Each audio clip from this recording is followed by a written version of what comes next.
పత్రికా మిత్రులకు అందరికీ నమస్కారం. నిన్న కౌశిక్ రెడ్డి గారు నా పైన, నా కుటుంబం పైన విషం గక్కి మా కోడల పైన గ్రూప్ 1 ఎగ్జామ్లో మొత్తం అవకతవకలు జరిగినాయి అని మా కుటుంబానికి రోడ్డు పైన లాగిండు. కౌశిక్ రెడ్డి, నీకు దమ్ము ధైర్యం కనుక ఉంటే గ్రూప్ 1లో రాములు నాయక్ కనుక పైరవి కనుక చేస్తే నీవు ఏ దానికైనా ఆ శిక్షకు మేము లోబడి ఉంటాం.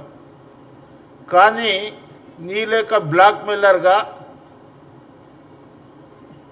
నీవు ప్రజలను రెచ్చగొట్టి నేను ఈసారి ఎన్నికల్లో ఓడిపోతే ఒకటే ఒక పాప నాకు, నేను నా భార్య ముగ్గురం విషం దాగి చనిపోతామంటే హుజరాబాద్ ప్రజలు అయ్యో పాపం చనిపోతాడేమో అని కుటుంబానికి సానుకూలంగా ఓటేస్తే, ఓటేసుకున్న తర్వాత ఎస్టీల పైన, బీసీ మంత్రుల పైన, ఎస్టీ మంత్రి పైన, ఎస్సీల పైన మరియు చట్టసభలలో శాసనసభలలో ఉన్న ఎమ్మెల్యేల పైన ఒక దూకుడు వ్యవహారం చేసి ఆయన నోటికి వచ్చినట్లు, ఏం తెలుసో తెలియకో నాకు అనిపిస్తుంది. ఈ దాని మీద నేను టీఆర్ఎస్ పార్టీలో దాదాపు ఉద్యమంలో పనిచేసినోని, వాళ్ళు ఉద్యమంలో పనిచేసిన తర్వాత వాళ్ళ నాడి నాకు గుర్తు. కేసీఆర్ కుటుంబాన్ని డైరెక్షన్ వాళ్ళు ఇస్తారు, యాక్షన్ మటుకు కౌశిక్ హరి అటువంటి వాళ్ళు చేస్తారు. ఆ చేసిన భాగంలో నిన్న గ్రూప్ 1లో నా కోడలికి నేను రికమెండ్ చేసి ఎమ్మెల్సీ పదవి వదులుకున్నా అంట. ఎమ్మెల్సీ పదవి వదులుకొని మా కోడలికి గ్రూప్ 1లో క్వాలిఫై అయ్యేటట్లు చూసిన. కౌశిక్ రెడ్డి గారు గ్రూప్ 1లో నేను పైరవి కనుక చేస్తే గ్రూప్ 2లో మీ కేసీఆర్ చేసిండా, గ్రూప్ 3లో కేటీఆర్ చేసిండా, గ్రూప్ 4లో ఎవరు చేసిరు, కవితమ్మ చేసిందా? ఆ అమ్మాయి మా ఇంట్లో సరస్వతి తల్లి 18 గంటలు చదువుతుంది. ఆమె ఇవాళ హట్టయి నేను 18 గంటలు చదివినా నాకు ఇటువంటి ఆరోపణలు చేయడం ఇది కరెక్ట్ కాదు. మేము ఉద్యోగానికి పంపించాం, నువ్వు ఎమ్మెల్యే పదవికి రాజీనామా చేయి. మేము ఉద్యోగం వెరిఫికేషన్ సర్టిఫికెట్లకు గిట్ట పంపించాం, మాకు ఉద్యోగం అవసరం లేదు. ఆమె 10th చదువుకున్నప్పుడు 600 మార్కులకు 567 అంటే 95% మార్కులు వచ్చిన ఆమె 5 సంవత్సరాల అబ్బాయిని సంఖలో పెట్టుకొని అగ్రికల్చర్ బీఎస్సీ చదివి గ్రూప్ 1 కాదు ఐఏఎస్ కోచింగ్కి బాలలత ఐఏఎస్ అకాడమీలో కోచింగ్ తీసుకుంటూ ఉంటే గ్రూప్ 1 పడ్డాయని గ్రూప్ 1 దిక్కు కొంత చదవడానికి ఇచ్చేసి ఉద్యోగం ఇచ్చేస్తే లేనిపోని తప్పుడు ఆరోపణలు చేసి ఏమంటాడు ఆయన, రాములు నాయక్ మొత్తము మేనేజ్ చేసిండు, ఎన్ని లక్షల కోట్ల రూపాయలు అవకతవకలు జరిగినాయి, రాములు నాయక్ కోడలు మాజీ ఎమ్మెల్సీ కోడలు మొదటి ర్యాంక్ వచ్చిందని చెప్తారు. ఏమంటుండే ఆయన, మొదటి ర్యాంక్ ఎట్లా వచ్చింది, ఎవరు చెప్పిరో నాకు అర్థం కాదు. ఆయన చెప్పింది గ్రూప్ 1పై సిబిఐ విచారణ చేయాలి కౌశిక్ రెడ్డి, టీజీ గ్రూప్ పరీక్షల పెద్ద కుంభకోణం జరిగిందని సిబిఐ విచారణ జరిపించాలని BRS MLA Kaushik Reddy demand చేశారు. ప్రీమియర్స్ మెయిన్స్కు వేరే హాల్ టికెట్ ఎందుకు ఇచ్చారని ప్రభుత్వానికి ప్రశ్నించారు. కోటి కాలేజీలో 18-19 సెంటర్లో 1490 మంది రాస్తే 74 మంది ఎలా ఎంపికయ్యారని నిలదీశారు. అంటే చదువుకున్నోళ్ళు రాస్తే 74 మంది వాళ్ళు క్వాలిఫై అయితే ఓర్వలేవా? చదువుకున్న వాళ్ళు ఏ హాల్లో కూర్చోబెట్టినా నాకు ఆ నమ్మకం ఉంది. ఇవాళ మీరు ఇచ్చే పేపర్ ఏదైతే ఉందో ఏ హాల్లో కూర్చోబెట్టుకుంది, టీఆర్ఎస్ భవన్లో కూర్చోబెట్టుకో, ప్రొఫెసర్ అటువంటి వాళ్ళని 10 మందిని పేపర్ దిద్దుమను, ఆమె రాకపోతే గుండు గోయించుకుంటా. కానీ గుండు కొట్టించుకున్న తర్వాత గిట్ట నీవు మాట్లాడే ప్రతి పద్ధతి మేము చూస్తూ ఉన్నాం. ఏమంటున్నావు నీవు? నేను తొందరగా ఫేమస్ కావాలి, ప్రెస్లో ఉరలాలే, నాకు పబ్లిసిటీ రావాలి. అట్లనే అప్పుడు కాంగ్రెస్ పార్టీలో ఉన్నప్పుడు జీవిత రాజశేఖర్పై వాళ్ళ తమ్ముడిని కొట్టినప్పుడు వాళ్ళు జూబ్లీహిల్స్ పోలీస్ స్టేషన్లో కంప్లైంట్ పెడితే పోయి ఇంటి దగ్గర కాలు మొక్కి కేసులు విత్డ్రా చేసుకున్న చరిత్ర ఈయనకుంది. ఇవాళ గ్రూప్ 1లో ఫస్ట్ ర్యాంక్ అంట. ఎవరిచ్చిండు ఆయనకు లెక్కలు? గ్రూప్ 1లో రోజాబాయి అనేట ఆమె ఫస్ట్ ర్యాంక్ కాదు, ఆమెకు 14వ ర్యాంకు. ఏది నోటికి వస్తే అది మాట్లాడతారా? ఈ స్టేట్లో ఏమో మహిళా కోటాలో 6వ ర్యాంకు. తర్వాత ఈ స్టేట్లో 206 ర్యాంకులు ఆమెకు వచ్చింది. 472 మార్కులు వస్తే ఆ 472 మార్కులు ఎట్లా వచ్చినాయి? జోనల్ మల్టీ జోన్లో 1లో ఈమె పైన 5 మంది ఈమె కంటే ఎక్కువ మార్కులు తీసుకొచ్చారు. ఒక ఫీమేల్ ఎస్టీ 500 మార్కులకు 504 మార్కులకు 500 తీసుకొచ్చారు. 490 మార్కులు మేలీలు, 4 మేలు 490, 489, 484, 484. రోజాబాయికు వీళ్ళు స్టేట్ దాంట్లో చూస్తే 38 ర్యాంక్. ఏది ఎస్టీ విద్యార్థినికి 38 ర్యాంక్. సెకండ్ ర్యాంక్ జోనల్ 1లో 80వ ర్యాంక్. తర్వాత 89, 116, 117, 206 రోజాబాయికి. ఈమెకు వచ్చిన మార్కులు 472. ఎక్కడ స్టేట్ ఫస్ట్లో వచ్చింది? ఎవరు ఇచ్చిర్రు నీకు ఈ డాటా? అంటే విషం కక్కుతున్నావు నువ్వు. ఇవాళ నాకు బాధ ఏడనిపించిందంటే తెలంగాణ భవన్లో ప్రతి ఇటుకే కడుగు, ప్రతి గోడ కడుగు, లేకుంటే కేసీఆర్ కుటుంబానికి అడుగు. కేటీఆర్ అయితే 2005లో వచ్చిండు, కానీ హరీష్ రావు మొదటి నుంచి ఉన్నాడు. ఆడ ఆ పార్టీ ఆఫీస్లో నా పైన, అంటే ఒక ఉద్యమకారుని పైన సమైక్య రాష్ట్రంతో సంబంధాలు పెట్టుకొని మొన్నటి వరకు టికెట్ దగ్గర తిరిగి ఇవాళ అక్కడికించి ప్రెస్ మీట్ పెట్టిరంటే అక్కడ ప్రెస్ మీట్ ఎవరు పెట్టడానికి వీల్లేదు. అక్కడికించి ఆదేశాలు రావాలి. కేసీఆర్, కేటీఆర్, హరీష్ రావు ఆదేశాలు ఇస్తే అక్కడ ఎమ్మెల్యే ప్రెస్ మీట్ పెట్టాలి. కానీ ఇవాళ నేను హరీష్ రావుకి, కేసీఆర్కి, కేటీఆర్కి ఉత్తరం రాస్తా. ఈ దానికి తక్షణమే క్షమాపణ చెప్పమను.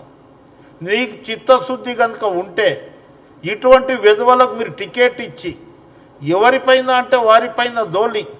మొన్న పొన్నం ప్రభాకర్ బీసీ మంత్రికి నీకు చేత కాదు, పనితనం పాలన నీకు రాదు అని, మళ్ళా మొన్న సీతక్క అసెంబ్లీలో మాట్లాడుతూ ఉంటే హేళన చేసి మాట్లాడడం.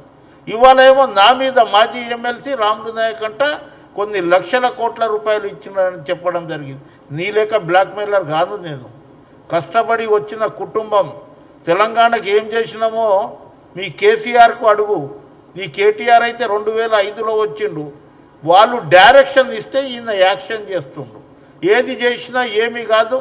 మొన్న గాంధీ ఎక్కడ షేర్లింగంపల్లి శాసనసభ్యులు ఛాలెంజ్ చేస్తే ఆయన ఇంటికి గాజులు చీర పంపిస్తాడు. అంటే నేను ఏం చేసినా ఇంటారని అనుకుంటుండు. కానీ గిరిజనులు ఎదురు తిరిగినామనుకో, నేను రాములు నాయక్ కనుక ఎదురు తిరిగినా అనుకో, నీవు హైదరాబాద్ సిటీలో తిరగలేవు బిడ్డ. ఏమనుకుంటున్నావు నువ్వు? నీ ఇష్టం వచ్చినట్లు మాట్లాడుకొని గిరిజనులను, బీసీలను, మైనారిటీ పిల్లలు వాళ్ళు రావద్దా? Group 1 pass కావద్దా? 40 మంది అగ్రవర్ణాల వారు అయినరు. మేమేం అనలే కదా, చదువుకున్నోళ్ళు పాపం ఆ హాల్లో రాసిర్రు. రాసినందుకు వాళ్ళకు వచ్చిందని అప్రిషియేట్ చేస్తున్నాం మేము. కానీ ఇవాళ ఒక గ్రూప్ 1 ఎవరు చెప్పిర్రు నీకు? ఎక్కడికించి డేటా తీసినావు? ఇవాళ నేను ఎందుకు అంటున్నాను నీకు ఇది? ఆమె 10థ్లోనే నేను అన్నా కదా, 10థ్లోనే 600 మార్కులకు 567 మార్కులు. ఆమె తోటి ఆమె క్లాస్మేట్ అశ్వరావుపేటలో అగ్రికల్చర్ బీఎస్సీ చేసినప్పుడు మొన్న వరదలో కొట్టుకుపోయింది అశ్వని నాయక్ అని అమ్మాయి. ఆ అశ్వని నాయక్ అమ్మాయి ఈ రోజాబాయి ఇద్దరు క్లాస్మేట్లు అయితే ఆమె అక్కడనే ఉండి అక్కడ అశ్వరావుపేటలో చదివింది. అక్కడికించి ఈమె ట్రాన్స్ఫర్ చేసి మ్యారేజ్ అయినందుకు ఒక చిన్న బాబు పుట్టిండు, మాకు ఒక బాబు ఉన్నాడనే ఉద్దేశంతో ఇక్కడ హైదరాబాద్ ట్రాన్స్ఫర్ చేసుకొని 5 సంవత్సరాల పిల్లలను 5 నెలల పిల్లలను ఒడిలో వేసుకొని ఆమె ఎప్పుడు చదువుతుంది, ఎప్పుడు వండుకుంటుంది, ఎప్పుడు అన్నం తింటుందో తెలియదు. అక్కడ ఏదైతే బాలలత ఐఏఎస్ అకాడమీ కోచింగ్ ఉంది కదా, అక్కడ పోయి ఆమెకు అడగండి ఈ స్టూడెంట్ మంచి చదువుతుందా లేదా అనేది మీరు అడగండి. కానీ నోటికి వచ్చినట్లు నేను ఇవాళ రేపు టీఎస్పీఎస్ చైర్మన్ ఏదైతే మన కమిషన్ చైర్మన్ ఉన్నాడో ఆ చైర్మన్కి ఒక కంప్లైంట్ ఇచ్చి అతనిపై చర్య తీసుకోమంటారు లీగల్గా. పబ్లిక్ సర్వీస్ కమిషన్ని ఎన్ని లక్షల కోట్లు చేతులు మారినాయి అది. ఆ కమిషన్ని బస్సు పట్టించే విధంగా ఇచ్చేస్తుండు. మళ్ళా నేను రేపు ఎల్లుండి ఏదైతే శాసనసభ స్పీకర్ ఉన్నారో ప్రసాద్ కుమార్కి గిట్ట ఈయన ప్రతిసారి మాట్లాడి మమ్మల్ని ఎస్సీ ఎస్టీ బీసీ మైనారిటీలను శాసనసభ్యులు కానివ్వండి, మంత్రులు కానివ్వండి, గ్రూప్ 1లో కనుక పాస్ అయితే వాళ్ళను కించపరిచే విధంగా మాట్లాడుతుండు. అందు గురించే ఈయన సభ్యత్వం రద్దు చేయమని ప్రసాద్ కుమార్కి గిట్ట లెటర్ రాసి, మూడవది జాతీయ నేషనల్ ఎస్టీ కమిషన్ అక్కడ గిట్ట పోయి ఢిల్లీలో మేమందరం పోయి కలిసి ఇతని మీద యాక్షన్ తీసుకోమని, తర్వాత ఇక్కడ ఏదైతే ఎస్సీ ఎస్టీ కమిషన్ ఉందో అక్కడ తప్పకుండా ఇక్కడ ఇచ్చేసి ఇవాళ నేను ఏ పోలీస్ స్టేషన్ పరిధిలో వస్తుందో అక్కడ ఆయన మీద ఎస్సీ ఎస్టీ అట్రాసిటీ బుక్ చేయమని పోలీస్ స్టేషన్ ఏసీపీ దగ్గర, డీసీపీ దగ్గర, సిఐ దగ్గర కంప్లైంట్ ఇస్తాను. కేసీఆర్ నీకు చిత్తశుద్ధి ఉంటే ఆ రోజు తెలంగాణలో ఉద్యమకారులు ఏ విధంగా నిన్ను సపోర్ట్ చేసిర్రు, తెలంగాణ ఏ విధంగా తీసుకొచ్చిర్రు, ఇటువంటి వెధవలకు నువ్వు టికెట్ ఇచ్చి మా మీద ఉసిగొలిపితే నీకు మా మీద చిత్తశుద్ధి ఉంది, ఉద్యమకారుల మీద మా నిజాయితీ ఏందో నీకు బాగా తెలుసు. ఇవాళ ఇటువంటి ఏం క్రికెట్ ఆడితే రికమెండ్ లెక్క అనుకుంటుండి రంజీ ట్రోఫీ ఆడింది కదా, స్పోర్ట్స్లోకి అన్నీ జరుగుతాయి. కానీ గ్రూప్ 1 ఎగ్జామ్లో చదువుకున్నోళ్ళే పైకి వస్తుర్రు. అటువంటి జాగాలో నువ్వు ఆ బోర్డుకి ఇచ్చేసుకుంటా ఒక బీసీ చైర్మన్ ఉన్నాడని ఆయన మీద అక్కాసు కక్కుతూ ఒక దిక్కు ఇచ్చేస్తుండు. అటువంటి వారిని పార్టీకించి సస్పెండ్ చేయండి. రెండవదేమో ఆయనకు ఎమ్మెల్యే సీటుకించి రాజీనామా చేపియండి మీకు చిత్తశుద్ధి కనుక ఉంటే తెలంగాణలో. ఇవాళ నువ్వు ఎక్కడికించి ఇప్పిస్తున్నావు స్టేట్మెంట్?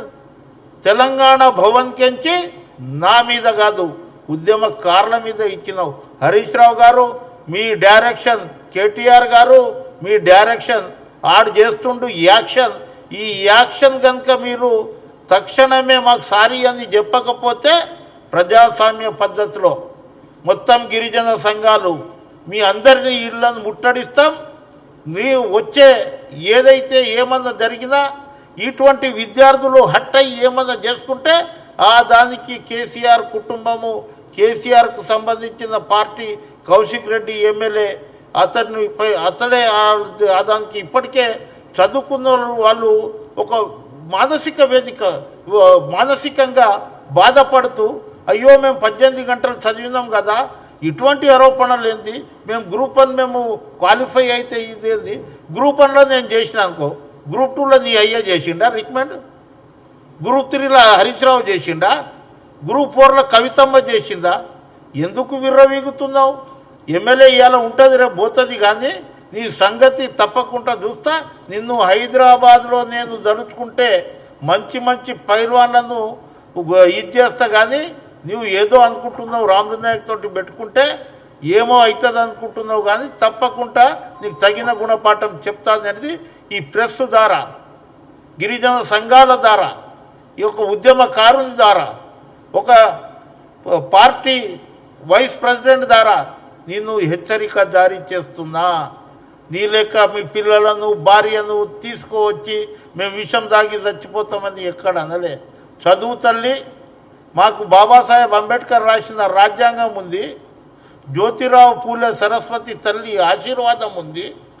ఆ సరస్వతి తల్లిని మేము చూడలే, కానీ జ్యోతిరావు పూలే సావిత్రిబాయిని చూసినాము. ఆ తల్లి ఆశీర్వాదం ఉంది. పొద్దుగాల బాబాసాహెబ్ అంబేద్కర్ రాజ్యాంగాన్ని మొక్కుతుంది, తర్వాత సావిత్రిబాయి ఫోటో కాలు మొక్కుతుంది, తర్వాత పుస్తకం తీసి చదువుతుంది. ఇదిరా మా సంగతి.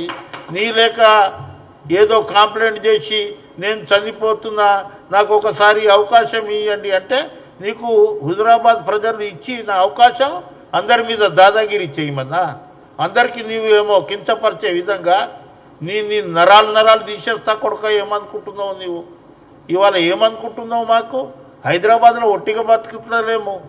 ఏమనుకుంటున్నావు నువ్వు? గన్మ్యాన్లు లేకుండా తిరుగురా, నీ సంగతి చూపెడతా ఈడ. అందుగురించే పత్రికా మిత్రులారా, దయచేసి ఏ కార్యక్రమం తీసుకున్నా తక్షణమే ఈ వార్తను మీరు ఇది చేయాలి.